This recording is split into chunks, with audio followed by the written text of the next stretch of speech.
This tea usually, because Afghanistan is a mixture of different cultures and different ethnic groups of people, usually indigenous people of Afghanistan, they're Pashtuns. And lots of other ethnic groups like Tajiks, Hazaras, Uzbeks, and Baluchs, they all come from different countries, because Afghanistan is in the heart of the Asia and surrounded by different countries with the different cultures. They usually cross the border, the people they're living with the same culture, same language. So after World War II, my grandparents flew from Uzbekistan to Afghanistan. My father was 2 years old when they come to Afghanistan. So they grew up with a community, small community of Uzbeks. They crossed the Amu River and come to Afghanistan. He grew up there. He started his study, but it wasn't the high school over there at that time. He moved to Kabul and grew up there, studied and make a family. That's why I born in Kabul, capital city. So this tea comes from Uzbekistan. Usually they're making with the goat milk, and they have lots of goat over there. Goat milk.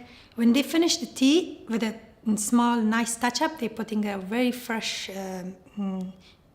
cream or maybe cheese from the goat. Very small touch on the top. Most people have mostly everyone have in their house. They have in the backyard a small outdoor kitchen, and they have a clay tannoor. So they're using a wood fire and making different kind of bread. And most important meal for the Afghani people is bread and rice. So every time they have any meal, they have bread on the sofa as well. So they have many kind of breads. They have Uzbek breads, they have Khasa breads, they have Paraki breads, and we make samosas, we make fatir breads, a lot of different kind of breads in the tannoor. And this one's gosht naan, we usually is very popular back home. And I grew up with the different kind of cooking at home and the tannoor. My mom usually bake bread, and I always ask them, can I have some little bit dough? And I always mix these things and make a fresh gosht bread. And I always try to make different things. From childhood, I had very good passion to making breads and cooking. So I grew up with the food, and we had a big garden with the vegetables and fruits and animals at home in the backyard. So yeah, that's why I love food and cooking. Yeah, and when I arrived to Australia, it was a big challenge for me to accept all different cultures and different peoples with the different religion. They all was kind of challenging for me. When I tried to mix up with the people, I never thought it will be a very interesting for me to meet new people with new cultures and new foods. It was kind of very good. But when I invite some people at the beginning to my house, or when somewhere in somebody's house, they're asking me, do you want tea, coffee, or water or something? And I said, why are they asking me? Because back home, we never ask guests when they are coming to a house, we never ask them, what do you want? So first we bringing, if this summer, we first bringing juice or water, cold drink. And then after these finished, we will bring tea with the food, with the bread or some dry fruit. And after that, we definitely bringing food, plate of food. We never leave the guests without eating in our house. But it is kind of culture, not because of the forcing people to eat. It's like kind of culture. We grew up with this culture. When I arrived to Australia, it was a little bit strange for me. Why are they asking me, do you want coffee or juice or tea? And somebody come to my house, my husband forced me to ask them, do you want coffee, juice? And I said, no, how can I ask them? I want to bring it on the table straight. He said, no, he is not taking straight away to the guest. You have to ask them. And for the first month or so, it was a little bit kind of difficult and strange to ask people what do you want. And slowly, I learned. And sometime when I went to parties, it's share a plate. And I said, why they want to ask me to share a plate? And then later I find out, oh, everybody goes to the party, they want to share a plate, they're just bringing some food. But usually up north people, Afghanistan north people, they are very famous with their hospitality. And usually when they're going somebody's house, they're not going empty-handed. They're always taking something to eat with them to share. Back home, we usually have a culture. When we cook something, so definitely share our the three neighbors, opposite neighbor, right side and left side. Always we share a plate, each other, always, all the time. But when I come here to Australia and I just wanted to share the food, why there are people not sharing food here? And I ask from my kids to go and send some plate of food for my neighbors. My kids ignore, said, no, mom, we don't do this here. I said, no, I can't. When I cook, smell goes to neighbor's house. I want to share. And at the first 2-3 times, I take a plate for the neighbors. Now my neighbors, they know. When I cook, said, oh, what did you cook yesterday? You didn't share a plate. Oh, sorry, I forgot. I feel embarrassed when I'm not sharing food.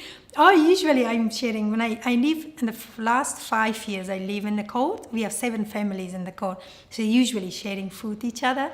They also, my opposite neighbor have a lovely garden. She usually share vegetables with me. And I always share food when I cook with them.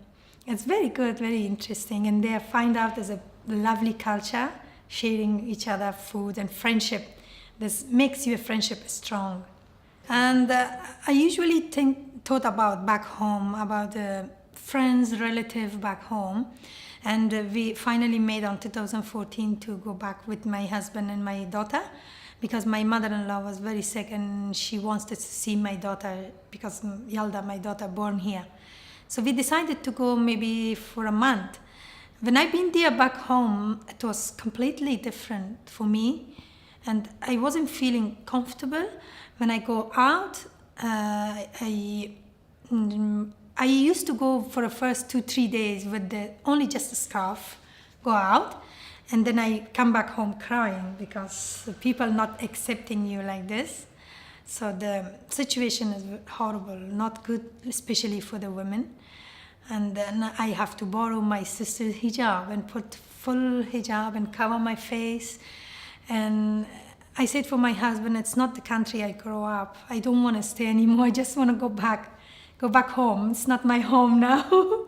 I feel very, very sad, especially for the women and children. Not good Medicare.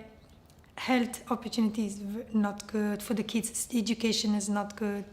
So I thought, no, it's one person can't do anything, can't change a country. So it's better to go back. When I come back here, I feel Perth is my home. I'm trying to raise my children the way they have to be a good person and good for the country and help people. As you know, when you move in a new country, it's a little bit difficult to get used to people with the culture, the way you dress up, the way they walk and talk, the way they eat. It's a little bit difficult to get used to people. For me, was at the beginning when I come here, I had not enough English as well. It was a little bit difficult for me. So I find the food the only ways to connect with the people and meet people, try to talk with them, try to share the food and have a chat. And this way I find more friends and I learn more English. And I usually ask people when I talk in the street, in the shopping centers and bus stops, everywhere.